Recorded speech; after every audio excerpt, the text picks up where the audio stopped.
Passive income. It's like the holy grail of financial independence and retiring early. But how do you actually do that with rental properties? And how do you leave a job where you've had a salary and sort of like a financial security blanket for many years? Well, that's the question we're going to tackle in today's episode of Ask Coach, and we're getting started right now.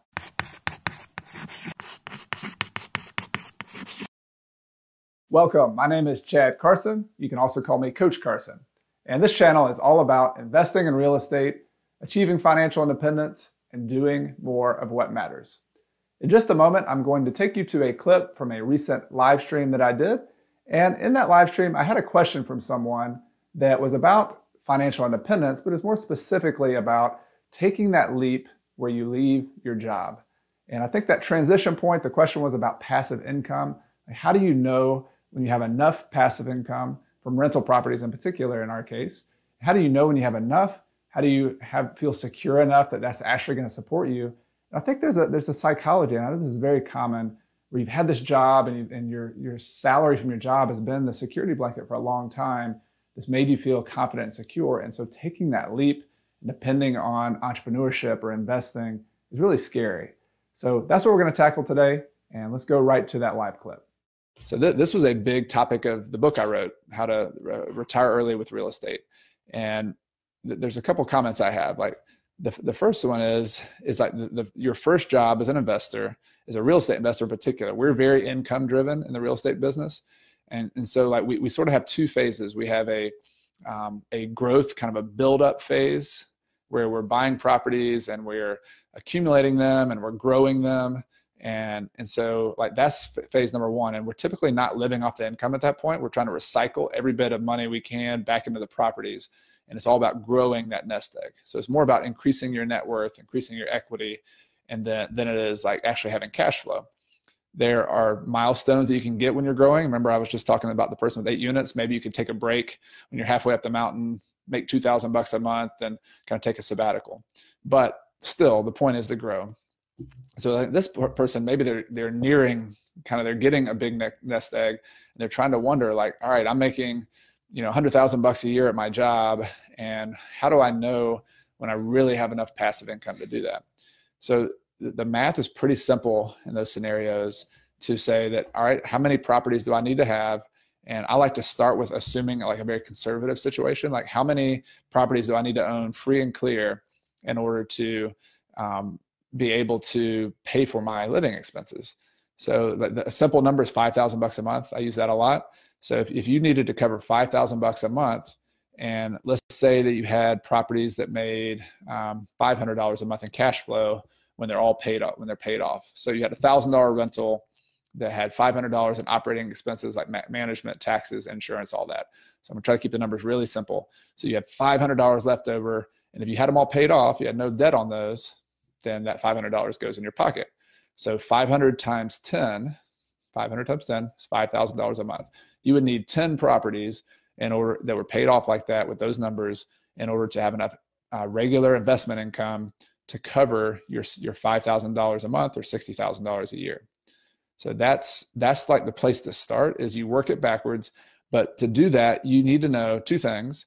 You need to know what your personal expenses are.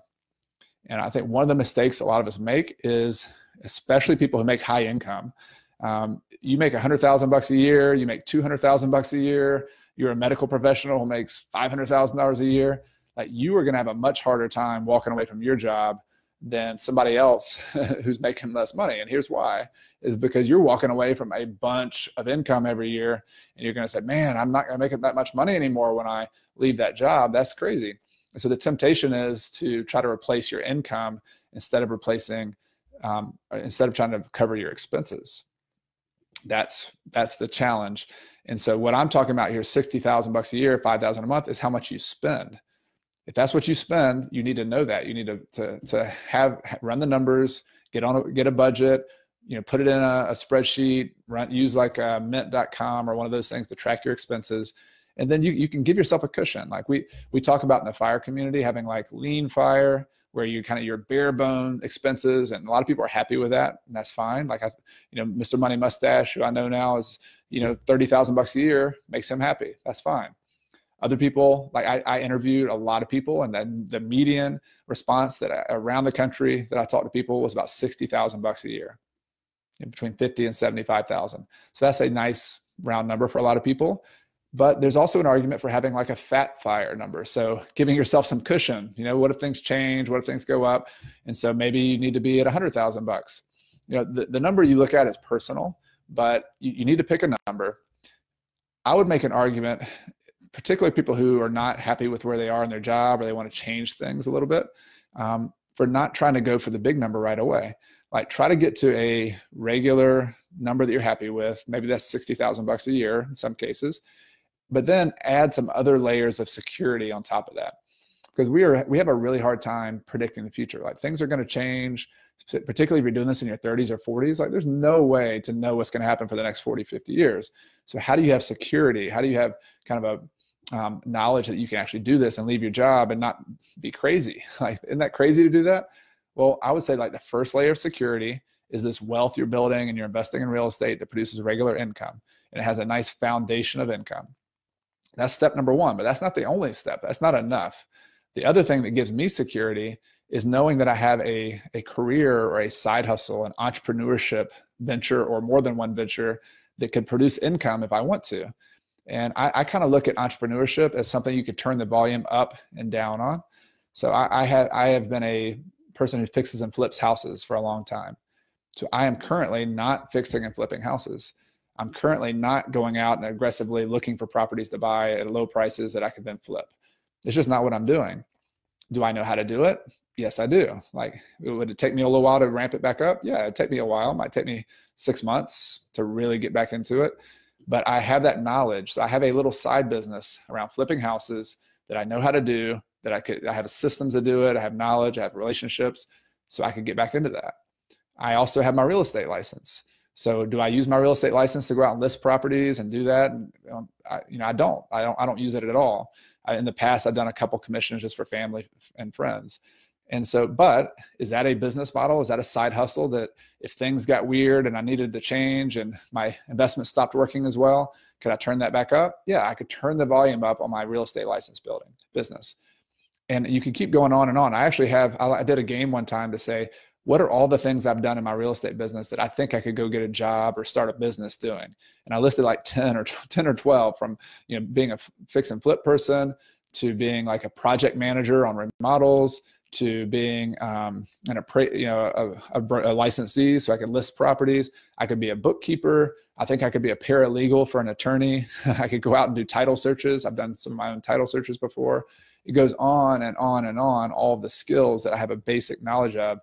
And so, like, my point there is that kind of thing, in addition to having cash flow, passive income from real estate, is what really gives me a sense of security. Knowing that I could turn that volume up and down, I think is really important. And I think in the way the world works today, like, steady jobs that pay you a paycheck are not going to be the norm all the time. Like, it's not going to be that way.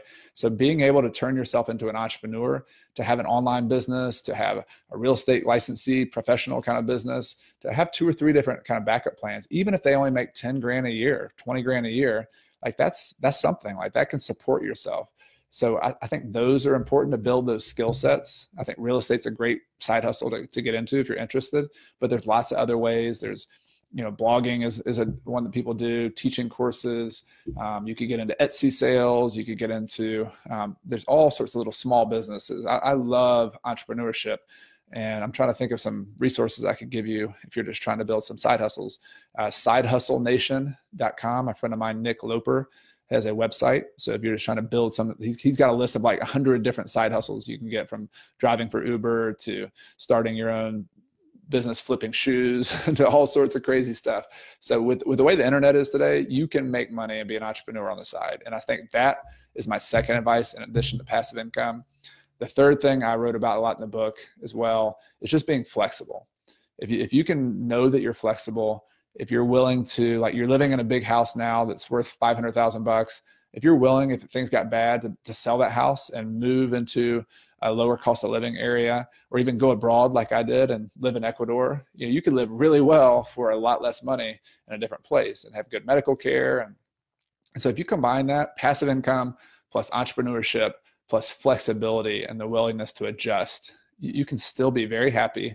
You can still feel secure. Like, yes, there are risks. Like, there's always things that can go wrong, but like, isn't life like this balance of risk and reward? And look at all the rewards you can have by, if you're just sticking to your job for the next 15, 20 years, like Susie Orman recommended we do, just for like the outside chance that something horrible could happen. Like, I don't know. I think that's, the human race has always faced those kind of risks, but we've also like lived our lives and contributed and enjoyed. And for us to grind away at a job until we're 70 years old, just to eliminate every single possibility that things could go wrong and we could cover it, I think it's a little crazy. I think that's like a very modern concept, and it's sort of the opposite of living, sort of the opposite of doing what matters. And so that's my little rant. Thank you for giving me that question about how do I know when I can leave my job, because that allowed me to go on a rant about what the practical steps are to do that, of building a passive income, working it backwards, building an entrepreneurship set of skills or more than one, and then being flexible. Those are very important things to think about. And I would love to help more of you kind of get to that stage, wherever you are, where you can start doing it, because it's been the best 2 years of my life, being able to step back from my business, to have that flexibility, to have a sense of kind of security, just to have that space in your life. And I would like more people to be able to do that as well. So that's why I'm here. That's why I'm doing this live stream. That's why I write at Coach Carson, is because it's a big motivation for me. Thanks for watching this episode of Ask Coach. What do you think? Are you considering taking that leap and leaving your job to either depend on rental properties or some other form of entrepreneurship? How have you been dealing with that? What are the steps you're taking to make that transition? Or if you've already done it in the past, I'd love to hear from you and hear how you did it in the comments below. If you're new to the channel, or if you haven't subscribed, I hope you'll consider clicking that subscribe button below. If you're on YouTube, click the bell and you'll be notified of any of the new videos coming down the line. If you're on Facebook, just click like and you'll get the same thing. So I really appreciate you being here. This channel is all about investing in real estate, achieving financial independence, and doing more of what matters. I hope to see you next time. Again, my name is Chad Carson. Have a great day.